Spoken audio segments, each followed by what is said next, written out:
Thank you, Rachel, and thank you, Aidan, for having me here for this week. And the entire team of the Irish Arts Centre have been absolutely amazing to work with.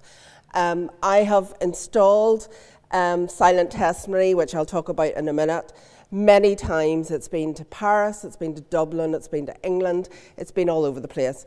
But it was an absolute joy to work with the theatre staff, because I've never installed it in a theatre. It's always been in an art museum or art gallery. There's two exhibitions. There's Silent Testimony, and then there's a selection of Colin's other artwork.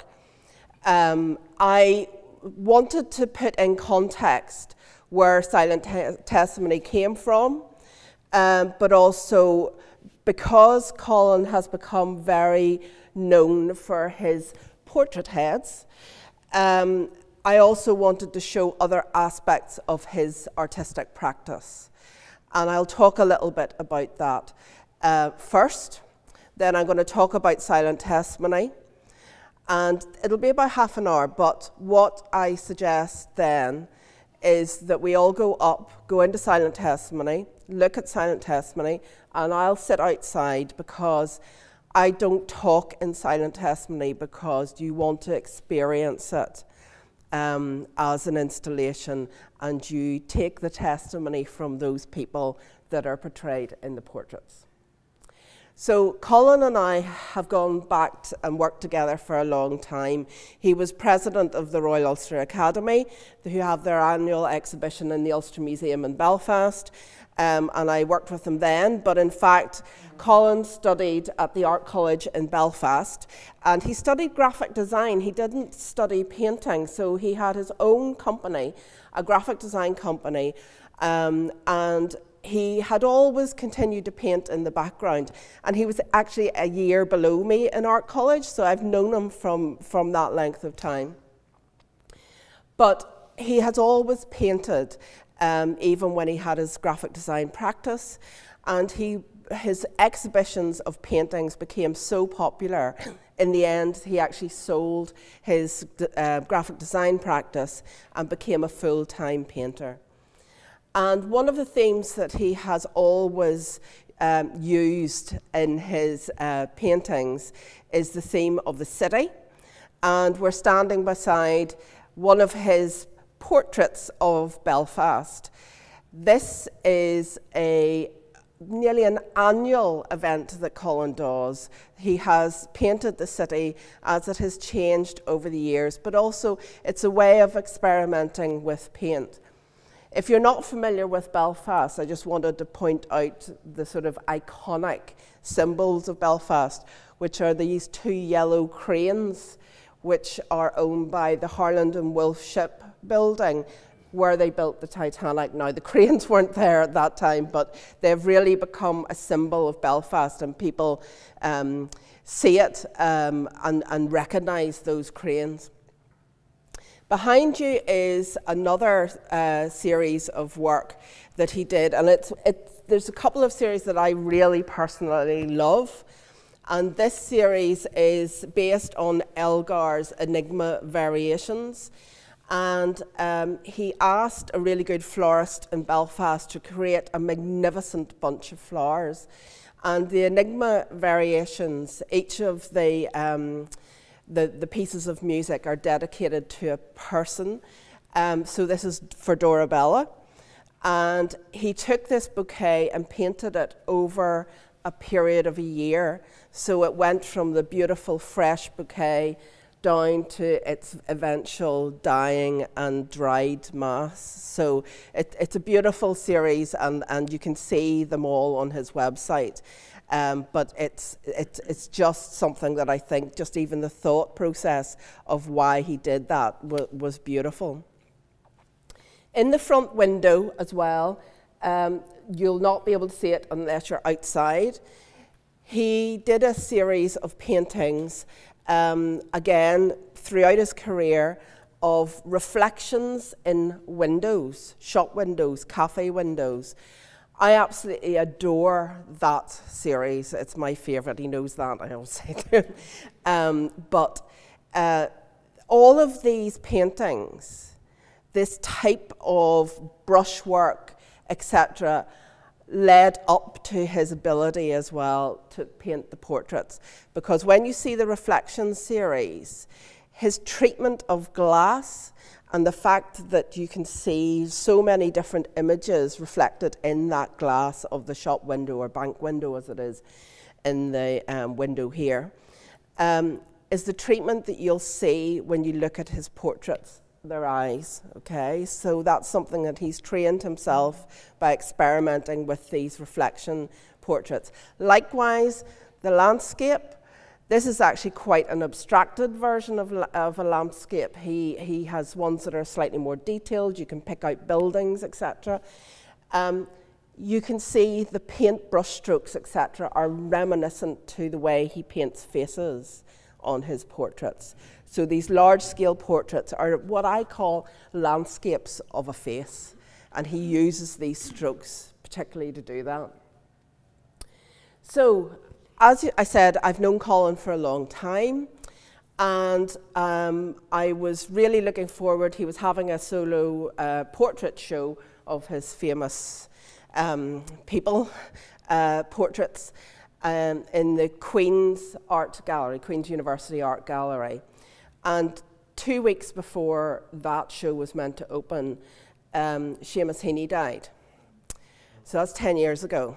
And Seamus Heaney's portrait, which at the time we didn't know was going to be his last portrait that Colin had painted of him, was on display. So apart from, you know, normally an exhibition like that would be a celebration, in a sense it was very poignant that 2 weeks later this portrait of Seamus was going to be seen for the first time. And I attended the opening. In fact, Michael Longley gave a beautiful tribute to Seamus at the opening of the exhibition. And I was very aware that we had in the Ulster Museum the first ever commissioned portrait by Edward Maguire of Seamus Heaney. You may remember he's sitting behind a table and there's like blackbirds and jays all around in foliage in the back of it. So I had said to Colin the day after the opening, I said, look, I would really like to have the first commissioned portrait and the last commissioned portrait, but obviously that was far too early at that point to make decisions, because Mary Heaney, the family, would need to be involved because it was such, you know, an emotive piece to acquire. So I put it in his head, the notion of that we would really want to acquire it. And so that was September 2013. And then in the Easter after that, in 2014, he contacted me and said, could you come down to the studio? Which I often did. I would go and see some of his new work, like you'll see pieces of nudes that he did for a series. He'd get me down and say, you know, what do you think of these? So I didn't know what I was going down for, because we usually just had a chat, etc.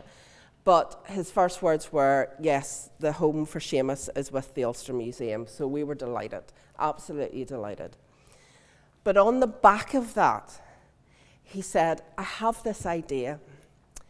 And I went, oh, right, okay. And he started to explain the idea, which was to become Silent Testimony. Now, the previous year in 2014, I had curated the largest scale exhibition of artworks created by artists in response to the 30-year conflict in Northern Ireland, commonly known as the Troubles. And there was 50 artists in that, with 65 artworks, and they had painting, photography, sculpture, ceramics, everything in that. We were being very brave because we didn't know how the public would react to an exhibition based on such imagery that would maybe trigger people or be emotive about the time that we had all lived through. But we were overwhelmed by the positive response. In fact, it allowed a lot of people to have difficult conversations about the things that they'd lived through that they may not have talked to their families about. And it allowed us also to educate, because we reckoned at the time in 2014 that if you were under 30 years old, you had no first-hand experience of the Troubles as such. Which was really important, because my children were teenagers at the time. They would come in, they would look at the photographs of the military architecture, the cages in front of bars and clubs, and they had no knowledge of this, and thankfully they don't, and that's wonderful. But it's a way as well of making sure that we don't go back there, and educating the younger generations coming through. So we were so pleased with the response of the Troubles Art exhibition that we knew we'd done something good. And in fact, actually, as the curator, the only criticisms that we got was, oh, this must have been curated by a Protestant, or this must have been curated by a Catholic, but we got them in equal measure, so that we obviously got it right. And likewise, I didn't, when we were writing the labels and the interpretation for it, sorry, I know this is a bit long before we talk about silent testimony, but this is the background why we did silent testimony. And we wrote the labels that it was the artists talking. I would give their biog, and then their reason for it was not a curatorial interpretation of the artwork. It was coming from the artists themselves. So the artist's voice was very much part of the exhibition. And that's important when we talk about silent testimony. So when I was in Colin's studio, the Art of the Troubles hadn't even opened at this point. And he started talking to me that he had contacted Wave Trauma Centre, who are the largest and most known of the charities who look after the victims and survivors of the Troubles. And Colin had become very involved with that charity, and also he had been thinking the Good Friday or Belfast Agreement, which was signed in 1998, was a very significant move forward for all of us, or so we thought. And the vast majority of people agreed, and we said yes to the referendum. But there was a whole swathe of our community that really didn't feature in the Good Friday Agreement, and they were the victims and survivors, and those people in particular who had suffered loss during the Troubles. So Colin felt very strongly that he had been working on these portrait heads, these large-scale portrait heads, since 2010. So a few years later, he was thinking that this was a vehicle that he could use to give these victims and survivors of people who have suffered loss a voice. And so he talked to Wave, and Wave said this is a really good idea. And because he didn't want to be patronising or anything, he didn't want to make this about him. It could have been something that would have been, you know, seen as a project that wasn't helpful for the victims. But Wave said, no, it is really helpful. When he explained that he wanted to paint these portraits, I said, gosh, you know, we've just done or we're about to open the Art of the Troubles, and it's more looking back. Whereas silent testimony, as it was become to be known as, was about now. And it's still about now. And it's still about what these people live with day in, day out. So I just said to him, right, we're doing this. I went back to the museum, I spoke to the director, and I said, look, Colin's talked to me about this, we have to do it. So exactly a year after we had the Art of the Troubles, silent testimony opened in June to the public. It was on for 6 months. We had 60,000 visitors come to see it. Now that is phenomenal for Northern Ireland. I mean, that is seriously phenomenal for Northern Ireland. But how did we pick those sitters? Wave were instrumental in being able to select who the sitters of these portraits should be. And when Colin and I were standing in the gallery that we knew we were going to hang it in, we were sort of working out, oh gosh, you know, there might be about 11 or 12 people that we were very careful to set out a matrix. And the matrix meant that anybody who walked into that gallery who had suffered loss or trauma during the Troubles could connect to one of the sitters that was in that space. So when they did the matrix, which included all the decades of the Troubles, gender balance, age balance, people who had been affected by Republican violence, loyalist violence, or state violence. They covered the fact that the Troubles affected people outside Northern Ireland. So you'll see a representative from someone who was affected in England and someone who was affected in Dublin.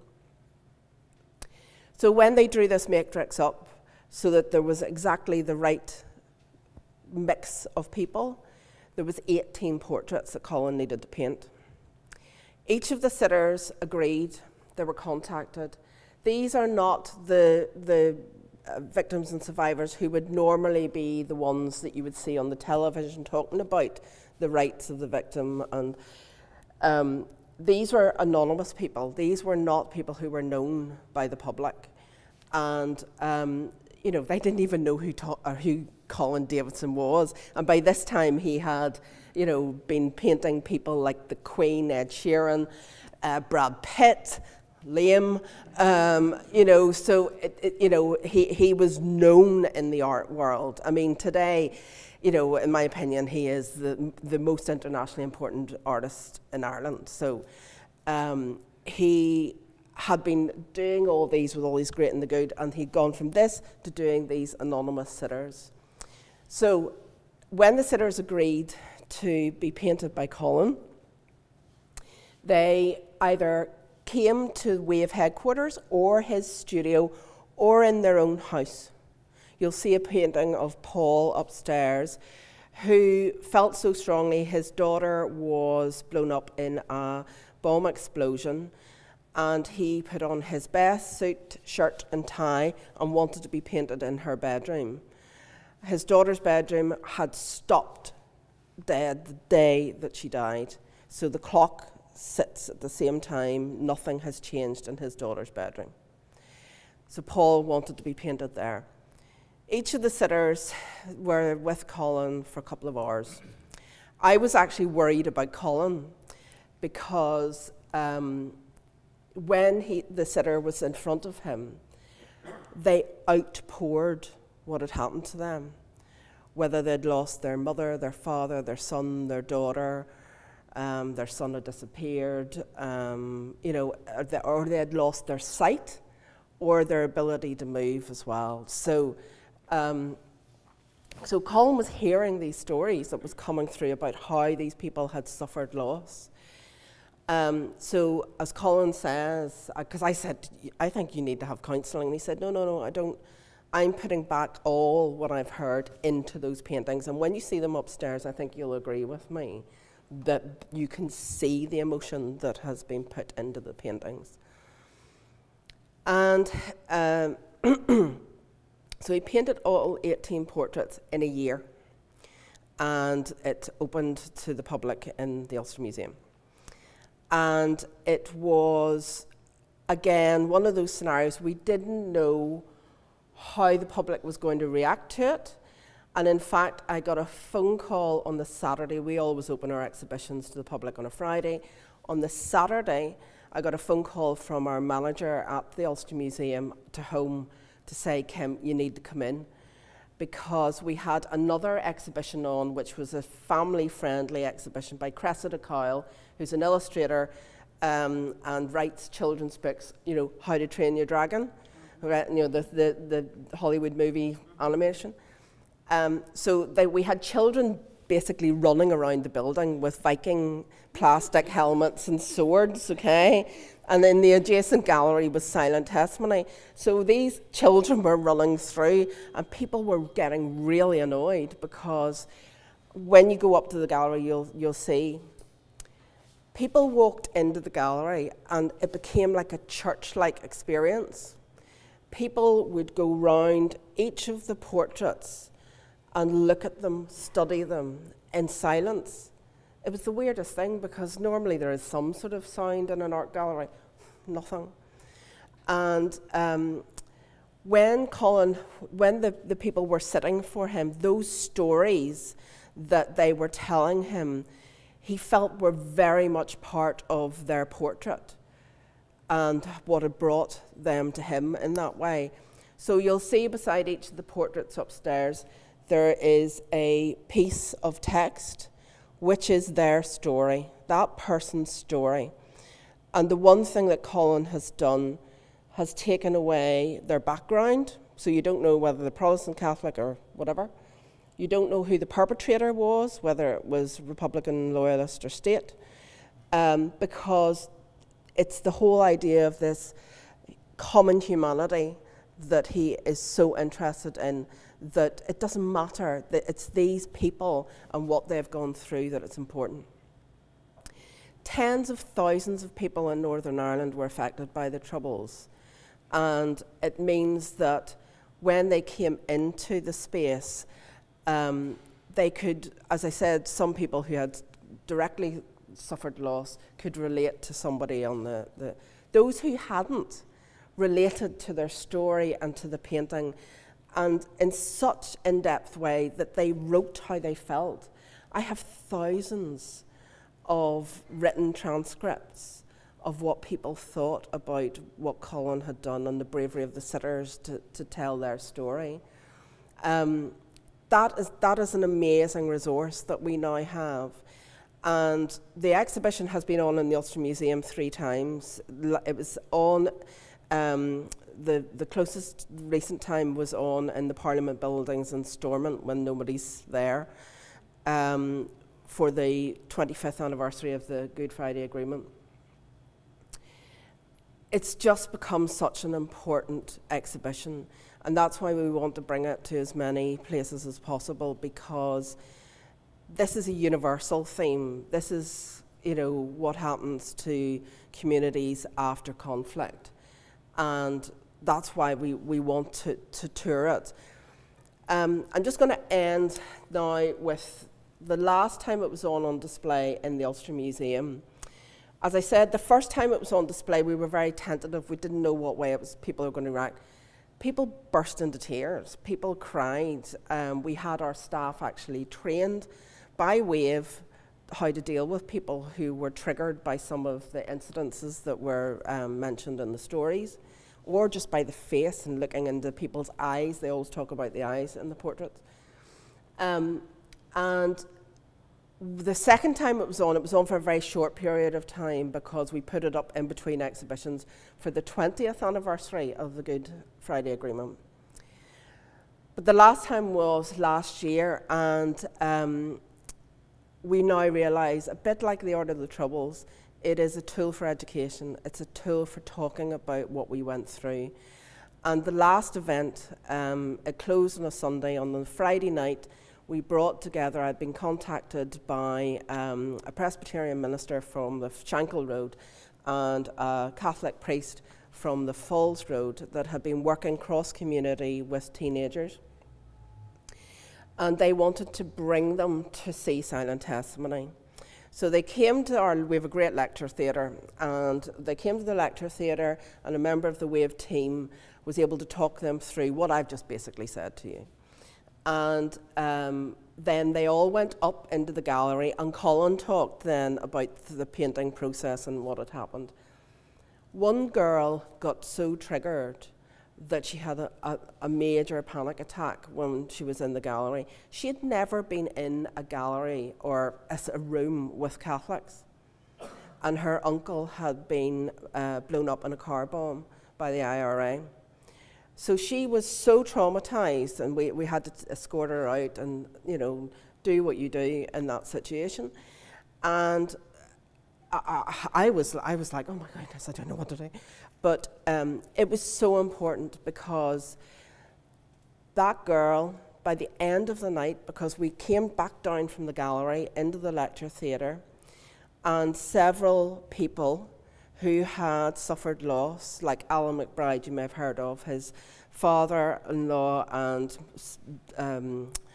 wife died in the Shankill Road bombing. About 5 of these people who had suffered loss talked directly about their loss to these kids, and they all went away with a completely shared feeling and different approach to what their issues are now. They even said, oh, we're going to come back to the museum. They'd never been to the museum before, so it's bringing in people that are not a normal museum audience to see these paintings. So that's what I see as the next step. We have a horrendous situation in Northern Ireland of transgenerational trauma. The troubles haven't gone away. They've just transformed into something else. And we have, huge issues with male teenage suicide, things like that we need to address. And one of these things that we can do is use silent testimony and the Troubles Art collection that I look after to have those difficult conversations in public. But most of all, as I end, I just wanted to say thank you to Colin, because this was his concept. Silent testimony wouldn't exist if he hadn't thought about this, and has dedicated a lot of his time now to making sure that silent testimony does the job that we wanted it to do. So thank you for listening to me today.